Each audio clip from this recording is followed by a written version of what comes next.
Yo, what is going on, Guardians, and welcome back to another Destiny 2 gameplay video.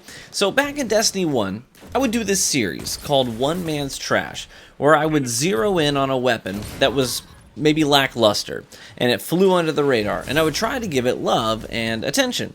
I figured this was a good time while we wait on new content to maybe revisit that series and highlight a couple of underdogs in the game today.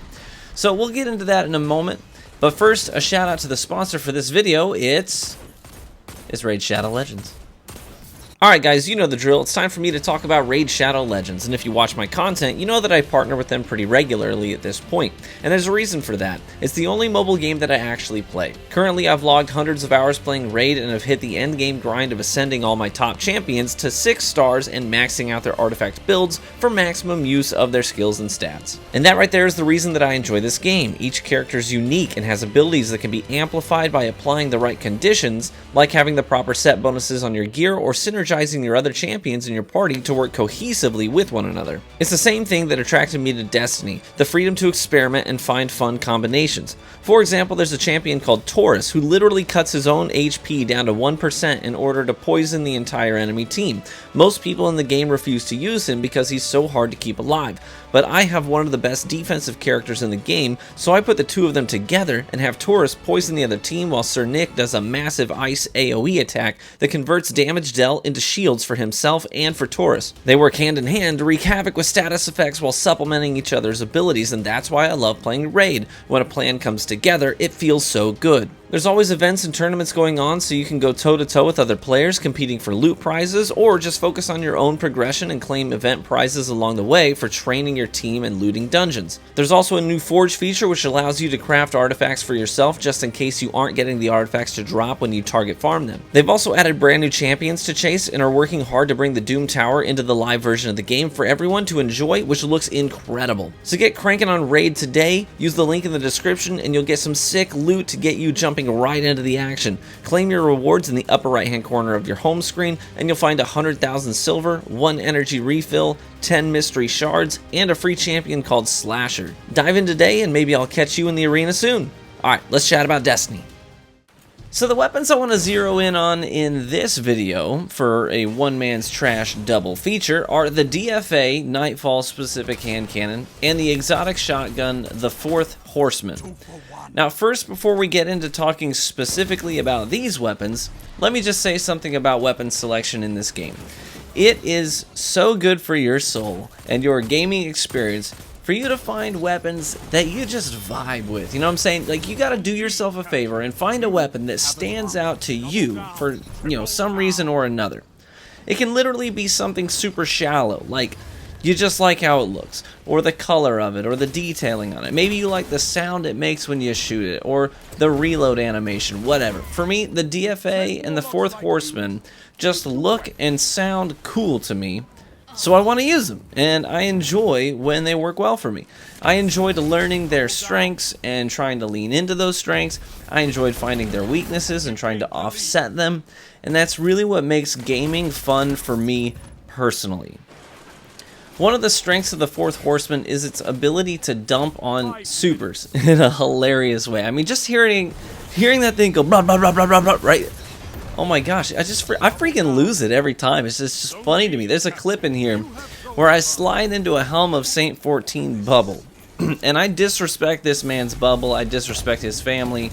I disrespect his pet goldfish Timmy's college roommate. I mean, the works. This gun, it just puts a smile on my face. And that's where it's at, that's where it's at. You gotta find something that puts a smile on your face. If you're not laughing and smiling, then you're not gaming. I do have the Catalyst on my Fourth Horseman, by the way, so it does have that 5th round in the magazine and an additional 36 reload speed, which is huge, by the way, because you're going to be reloading this thing a lot.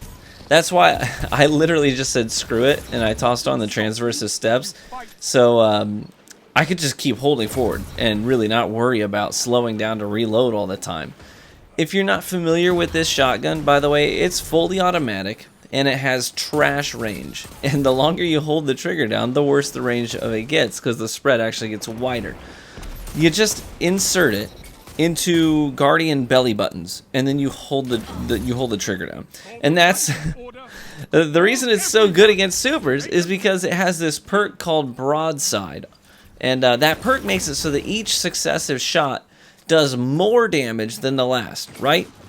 So it's like, you know, first you got a super in front of you, and first you tap it with a mallet, and then you hit it with a hammer, and then you smash it with a sledgehammer, and then you just hit it with a semi-truck at 90 miles per hour. Like, it gets bigger and harder.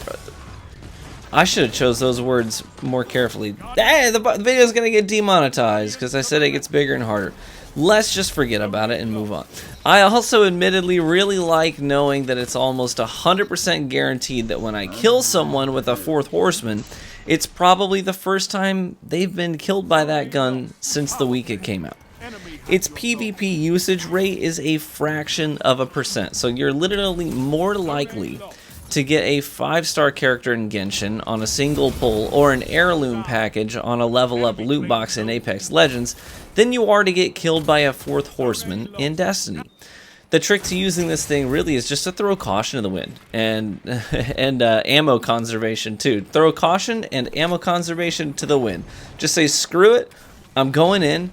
You gotta bob and weave, play your cover well so that you can close the gap, and then you just full auto the crap out of this thing and blow your mag if you only have 2 shots. If you got all 5 shots, obviously you just go, maybe 2 shots.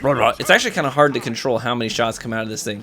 Like, sometimes you're like, okay, I just wanted to shoot it once. You tap that trigger and it's like, and you're like, no. I needed those. So sometimes you really don't have too much control, but a little bit of trigger discipline, and you can try and kind of limit how much comes out of the tip of it to 2 shots and maybe save some of it that's in there. Otherwise, if you only have 2 shots, don't worry about it. Hold the trigger down and blow both shots immediately. Now let's talk about the DFA. This is a 140 hand cannon from year 1, and it's a Nightfall exclusive drop. When it first came out, it was actually quite popular. Players really enjoyed using this thing in PvP because it had pretty solid perks for PvP. You can select opening shot and accurized rounds on it, and it's truthfully a pretty consistent hand cannon, and pretty smooth to fire. I've actually got just under 3,000 kills on mine, and most of that is back from when it first dropped. I fell in love with it back then, and I used it a ton. I actually really like how it handles all around. On top of that, it looks incredibly unique, and it sounds cool too. In terms of stats, it's basically just a little bit worse in most categories than an Austringer. Just a little bit less range, a little bit less handling, a little bit less aim assist, about the same stability though. You would never choose this hand cannon if you were trying to optimize your build. It's not that kind of gun.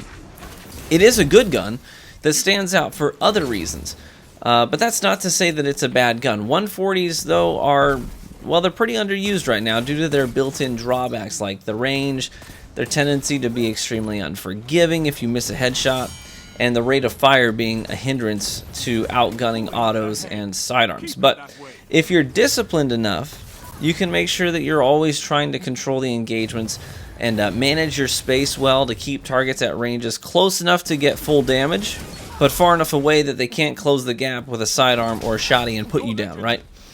I chose to highlight these 2 weapons for this One Man's Trash video because they are truly treasures in the sandbox. They're unique, they're full of character, and can definitely do some serious work, as you can see in the gameplay here. This is all from one gaming session, and I had 4 Weerans. I had several Ghosts in the Night with this setup, and I'm just vibing and laughing and having a good time with my chat while doing it, because we're just doing Destiny the way Destiny was intended to be done. This is a game where there was a literal strat for taking down a raid boss called the Titty Titty Tassel strat, where you put electric grenades on a giant fat corrupted space turtle's nips and one downstairs, and then when he goes down, you take pictures of yourself dabbing inside his giant helmet. I mean, this game is about feeling powerful and also having silly fun with friends and other gamers along the way. So I encourage you to find a weapon or 2 that you just vibe with this week. Don't think too much about your performance, just try to form a relationship with something that stands out to you. Try to let the weapon shine in ways that maybe it hasn't for you before, Learn about it. Learn its recoil patterns, its drawbacks, its effective range, etc. And then report back. Honestly, sincerely, I say that, but sincerely, post in the comments section. Be like, yo, I've actually been doing that with this gun, or hey, you know what, you inspired me. I chose to pull this thing out of the vault, and this is what happened. Report in. I do read the comments on the videos, so sometimes it's a lot of fun for me. So I would love to hear from you guys. I hope this video found you well, and I hope that you had a good time watching it. Please take care of yourselves, and take care of those around you as well. Be warm and well fed, my friends, and I hope to catch you in the Crucible.